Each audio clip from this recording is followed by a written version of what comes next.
Et puis, vous pensez sûrement, ou certains d'entre vous pensent sûrement qu'Alexandra Lederman, Eugénie Angot, Pénélope Le Prévost ont été un jour championnes de France. Eh bien non, ça n'était jamais arrivé. Jamais une femme dans l'histoire de notre sport n'avait réussi à obtenir la médaille d'or dans un championnat de France jusqu'à 2015. Et c'est notre invitée, la championne de France en titre, c'est Alexandra Payot. Bonsoir, merci d'être avec nous Alexandra. Merci à vous. C'est vrai que c'est assez impressionnant. Quand vous avez gagné votre médaille d'or l'année dernière, en 2015, on a tous été un peu surpris en fait, parce qu'on imaginait effectivement qu'une femme, ces illustres cavalières, avait déjà remporté cette performance. Ça vous fait quoi d'être la seule Française de l'histoire? C'était une vraie surprise, j'avais aucune idée. On pensait même que Jeannot Lefebvre à l'époque avait remporté le titre, mais en fait non.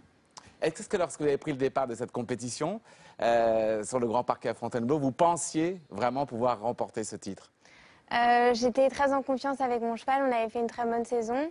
Mais je dois vous dire que j'ai monté parcours par parcours et ça s'est soldé par une victoire, mais c'était un peu une surprise. Ouais. Alors, vous avez un visage encore qui est très jeune, bien sûr, mais vous avez quand même 27 ans et pas mal d'expérience. Non, mais donnez-moi votre crème. Je veux savoir sur c'est vrai que vous avez un visage très jeune, on va voir que vous êtes assez déterminé. En tout cas, merci d'être là, on va faire le tour de l'actualité. Mais avant cela, on va quand même tenter d'en savoir un peu plus sur vous avec ce sujet. Regardez.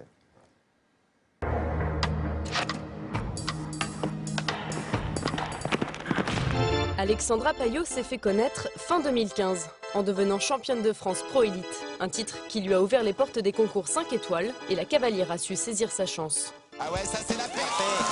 Ça c'est la paire. J'ai 27 ans et je partage mon temps entre Wellington aux États-Unis et une écurie familiale à Chamant en Picardie. Maintenant, je m'entraîne avec Marcel Delestre et aux États-Unis, je reçois l'aide d'Éric Lamaze pour qui j'ai travaillé pendant 2 ans.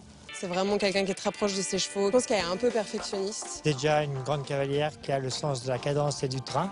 Un sens du train et de la cadence et une équitation qui, au final, lui ressemble un peu. Je crois que j'ai une équitation assez discrète, comme ma personnalité, je crois. J'essaye d'être le plus en harmonie possible avec mes chevaux pour compenser ce manque de force. Alexandra la discrète a désormais toutes les cartes en main pour s'imposer au plus haut niveau. Et pour son sélectionneur Philippe Gerda, il ne lui manque plus grand-chose pour réussir. Elle a encore quelques étapes à franchir, mais elle donne beaucoup de persévérance. Elle est très à l'écoute de ses chevaux, des fois un tout petit peu trop. Elle a un petit peu trop ce côté chouchou. Il lui manque de temps en temps un tout petit peu de niaque. Ça, c'est son caractère qu'il faut un peu booster. Qu'est-ce que vous répondez aux propos de Philippe Gerda, sélectionneur français? Non, il a raison, il me fait du bien, il est toujours en train d'essayer de me pousser, il me dit de monter comme un mec. Au championnat, avant la dernière manche de la finale, il m'a dit tu vas pas te faire battre par tous ces mecs, vas-y. Et ouais, c'est vrai que c'est un peu de ça dont j'ai besoin. On revient un tout petit peu sur l'histoire de votre cheval avec Polias Blondel. C'était une aventure absolument extraordinaire quand même, ce championnat. Ouais, c'est un cheval que je monte depuis 1 an et demi, avec qui on a tout de suite cliqué, on forme un vrai couple, je crois. Et on a eu beaucoup de chance de le trouver. Je crois que c'est vraiment un cheval exceptionnel. Ouais, qui était né et élevé chez Michel Ruel, disparu aujourd'hui, mais c'est un bel hommage à son élevage. Alors, championnat de France, ok. Est-ce que cette année s'est transformée? Est-ce que depuis, vous avez changé des choses? Est-ce que ça vous a apporté des choses? Comment ça s'est passé l'après? C'était un vrai tournant, je crois, parce que sportivement, grâce au système que Philippe Gerda a mis en place, ça m'a ouvert les portes de grands concours de CSI 5 étoiles. J'ai pu participer à Lyon, à Paris.